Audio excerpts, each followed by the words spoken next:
Continuando con Senderos, mis hermanos y hermanas, el programa de la Iglesia Episcopal, la Diócesis de Puerto Rico.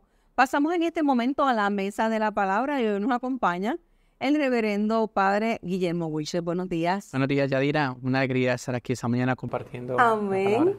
La mesa de la palabra de hoy está basada en el Evangelio de Marcos en su capítulo 1 y lee así.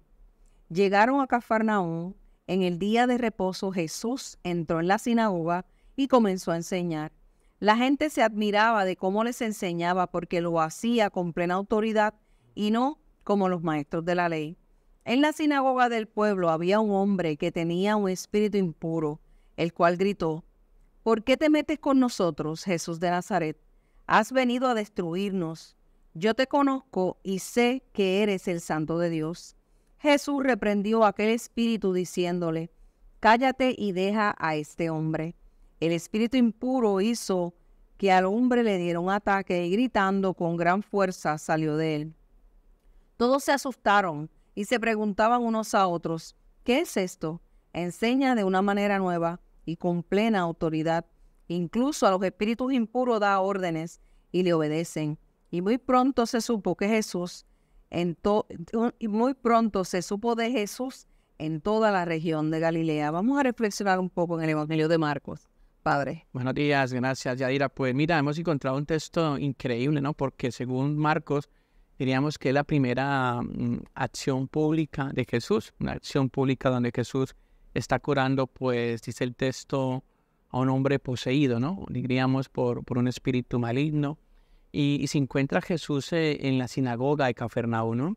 Y es una escena, diríamos, sobrecogedora porque narra desde el comienzo, nos ayuda a nosotros los lectores cuando estamos escuchando este texto, nos habla de la fuerza curadora y liberadora de Jesús, ¿no? Yo creo que vale la pena resaltar esto, ¿no? Esa fuerza curadora y liberadora de Jesús y está en sábado. Recuerde que el sábado para el contexto judío está el pueblo reunido en la sinagoga para escuchar, diríamos, los comentarios de la ley explicado por los fariseos del contexto judío, los escribas directamente.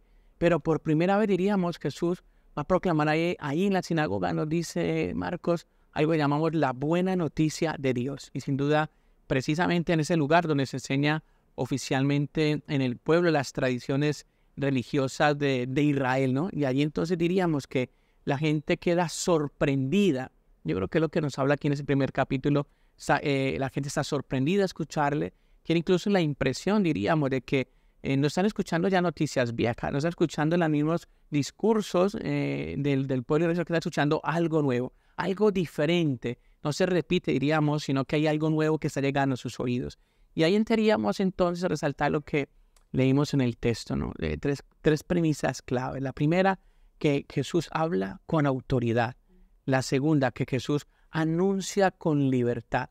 Y sin duda habla y se expresa sin miedo de Dios. Y habla de un Dios bueno, diríamos que todo esto es lo que se está generando en el discurso de la sinagoga y aparece en esa acción de Jesús, un hombre que está gritando, ¿no? Que está gritando y que habla en plural. Recuerden, si le escuchamos no en singular, sino en plural, ha venido a destruirnos, ¿no? ¿Por qué? Porque ha escuchado, diríamos, el mensaje de Jesús. A lo mejor ese mensaje que puede amenazar el mundo religioso en ese contexto en que está este hombre, diríamos, y sin duda las personas que están alrededor, lo que decían, ¿no? Que es la pregunta que hace que este hombre tenga esta autoridad, ¿no? Y qué fuerzas extrañas, sin duda, también podemos preguntarnos qué le impiden a este hombre endemoniado escuchar a Jesús. Yo diría también que más que endemoniado, pues una persona que está oprimida por el mal, ¿no? Diríamos aquellas experiencias dañinas que podríamos llamar también que bloquean hacia el camino de Dios. Ese Dios bueno que anuncia a Jesús, ¿no? Yo creo que ese es el rechazo que podemos encontrar de este hombre oprimido por el mal. Entonces, pues diríamos, Jesús no se acobarda. Jesús va al encuentro de este hombre, ¿no? Incluso la expresión que vemos en el texto, ¿no? Vale la pena ver, cállate y sal de este hombre. Qué interesante porque el callar habla del silencio también. Y cómo entender que a través del silencio es que se genera esta liberación. Y yo miro, es una conexión espiritual, ¿no? Cuando estamos en silencio, nos podemos conectar con Dios. Amén. En silencio también nos podemos liberar. En silencio podemos poner una plenitud de liberación y sanación. Y qué bueno entender esto, esta acción de Jesús cuando le dice cállate, en esa acción sanadora del silencio, como hoy nuestra sociedad del ruido, ¿no?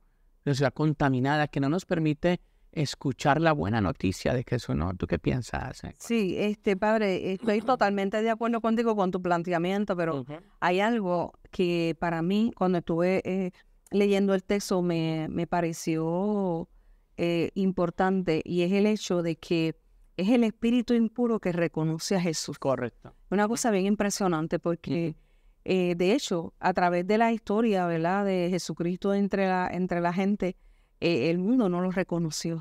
Pero qué cosa de que el espíritu impuro es el primero que lo reconocen. Y de hecho, yo creo que es la primera vez que vemos que se reconoce a Jesús como el Hijo, ¿verdad? El Santo, él era el Santo de Dios. Sí, no, y Hijo de Dios. Sin duda Marcos, en el mismo capítulo que estamos leyendo este domingo, en el versículo 1, no, lo que entra Marcos a narrar en el libro es algo muy interesante. Jesús, el Mesías, el Hijo de Dios, ¿no? Sin duda Marcos nos ayuda a apuntar a reconocer esa presencia de Jesús como el Mesías, ¿no? Y sin duda esa acción liberadora que hace Jesús en la misma historia en que se encuentra, en el mismo contexto histórico, la presencia de Jesús que vemos en el contexto es acción liberadora. Y a lo largo de la historia que proclamamos la iglesia sigue proclamando a Jesucristo.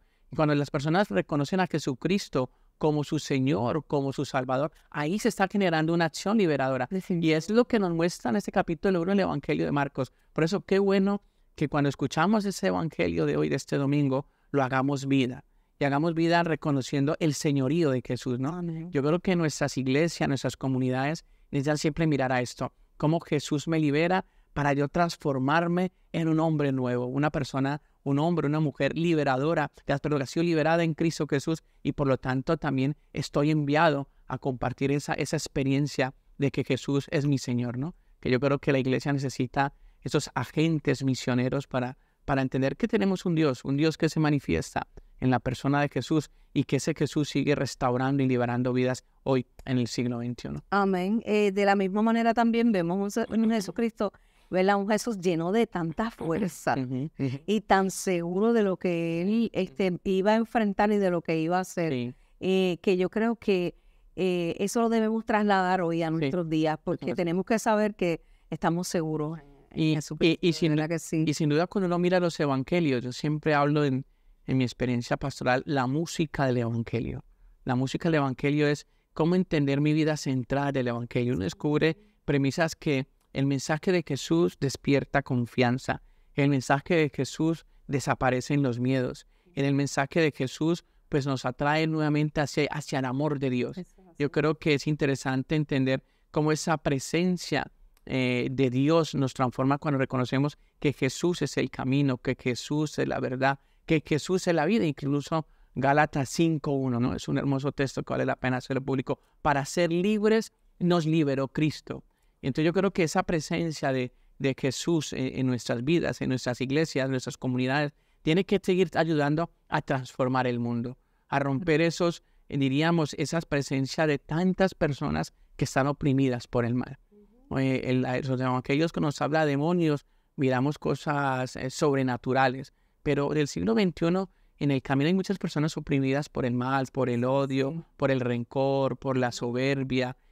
¿Cómo Jesús puede liberar? Y tenemos que la iglesia seguir proclamando el evangelio, seguir proclamando lo que estaba diciendo anteriormente, que la música del evangelio llegue a tantas personas que están oprimidas por el mal, personas que no son felices, personas que están hundidas en la depresión, en la ansiedad, y que no miran su futuro con claridad, necesitan ser liberadas. Y qué bueno saber que el mensaje de Jesús es un mensaje liberador, lo que apunta el evangelio. Tú sabes, y hablando de lo que estás diciendo en estos días sobre los seres humanos en Puerto Rico y en otros muchos lugares, tenemos una alta incidencia de personas con unos problemas emocionales, ¿verdad?, muy grandes. Y entonces, ¿cómo la iglesia va a hacer ese apoyo, ¿verdad?, en medio de esas situaciones terribles de las que están pasando los seres humanos? ¿Cómo la iglesia va a ser el aliciente de vida?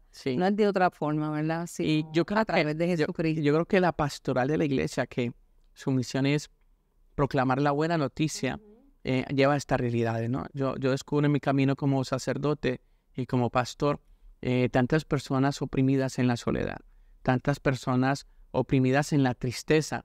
Y qué bueno saber que la buena noticia de Jesús es alegría.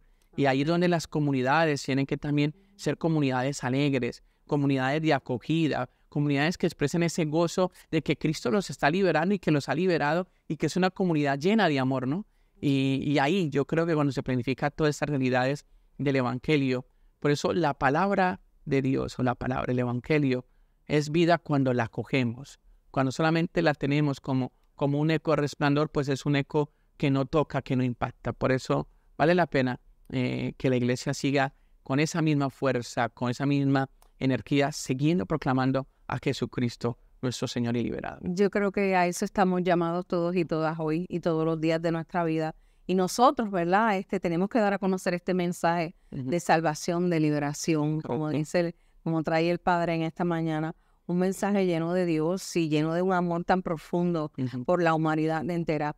Tal vez en estos días no vemos tanta cosa que tiene que ver con espíritus impuros, pero hay otras cosas que se dan en el contexto de nuestra historia que nos hacen, ¿verdad? Como dice el Padre en esta mañana, que nos llegue la tristeza y situaciones que tienen que ver con nuestra salud mental y emocional. Y qué maravilloso, mis hermanos y hermanas, saber que Jesucristo lo va a hacer todo por nosotros.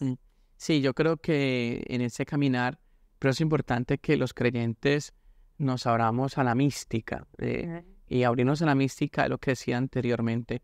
Sacar ese tiempo de encontrarme en silencio con Dios, como a través incluso de la misma contemplación de la palabra, ¿no? Lo que se llama la lección divina. Cuando miramos este evangelio encontramos esa palabra clave, liberación, ¿no?